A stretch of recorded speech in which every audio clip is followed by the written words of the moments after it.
Ratio estimation का अब theorem 3 हम कर रहे हैं। इस सारी स्टेटमेंट में ये लिखा गया है कि हमारे पास रेशियो का जो एस्टिमेट है ये, ठीक है, लेस देन है जो हमारे पास सिंपल एस्टिमेट होता है उससे। ये हमने प्रूव करना है, और ये प्रूव कब होगा, जब हमारे पास जो एक्सपेंशन होगी ना वो ये बन जाएगी। इस स्टेटमेंट को उन्होंने इस तरह भी लिखा है, इस तरह भी लिखा है कि अगर ये स्टेटमेंट भी आ जाए ना कि वाई आर जो है रेशियो जो एस्टिमेट है वो मोर प्रिसाइज है वाई हेड से जो सिंपल होता है, ठीक है। तो उसके लिए भी उन्होंने कहा अगर ये आपकी प्रूव हो जाती है तो इसका मतलब ये हमारे पास प्रिसाइज है, ठीक है। अब इसको सोल्व कैसे करना है कि हमारे पास दो एस्टिमेट्स हैं, एक ये है और दूसरा ये है। हमने क्या किया करना है, इनको हमने इस तरह लिख देना है। और जब हमने प्रिसाइज की बात कर रहे हैं, जब हम ये प्रूव कर रहे हैं कि उनका वेरिएंस जो है वो स्मॉलर है, तो हम क्या करेंगे कि उसके उन दोनों का वेरिएंसेस लेंगे, ठीक है। यहाँ पर रेशियो का भी लिया और दूसरा सिंपल का भी वेरिएंस लिया। इसकी वैल्यू जो होती है डायरेक्ट आपने पुट कर देनी, जो कि इस टर्म के इक्वल होती है, और इसी तरह सिंपल की आपने पुट कर दी। यहाँ पर ये वाली टर्म और ये वाली टर्म जो है वो हमारे पास सेम है, ये दोनों तो कट आउट हो जाएंगे। अब रिमेनिंग हमारे पास रह गया ये वाला पार्ट और ये वाला पार्ट।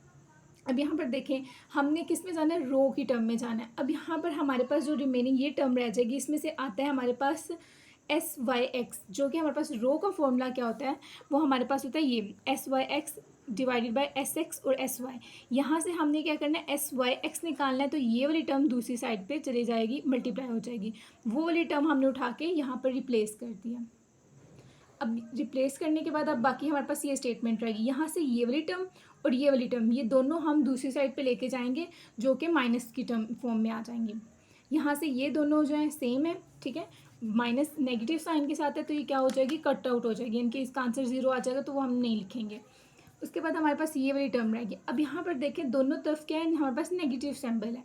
अब इस माइनस को ख़त्म करने के लिए हम क्या करेंगे, दोनों साइड पे मल्टीप्लाई करेंगे। जब हम मल्टीप्लाई करेंगे डेफिनेटली जो इसकी हमारे पास ये इनइक्वालिटी है ये हमारे पास चेंज हो जाएगी, जो लेस देन है वो ग्रेटर देन में कन्वर्ट हो जाएगी।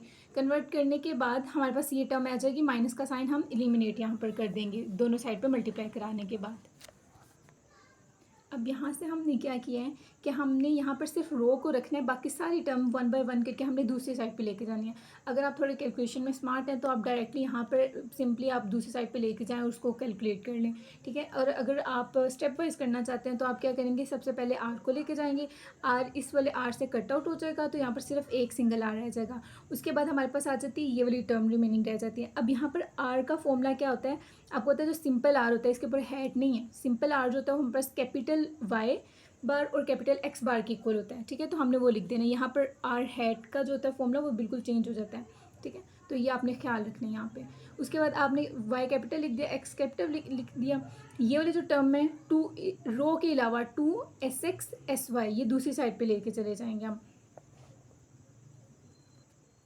यहाँ से ये वाली एक टर्म इससे कट हो जाएगी क्योंकि ऊपर स्क्वायर में और नीचे सिंपल है, तो ऊपर एक रह जाएगा।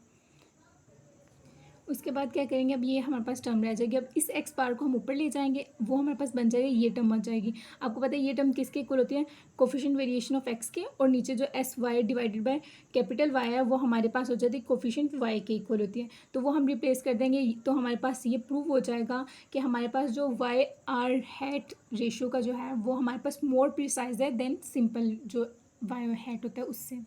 Thank you.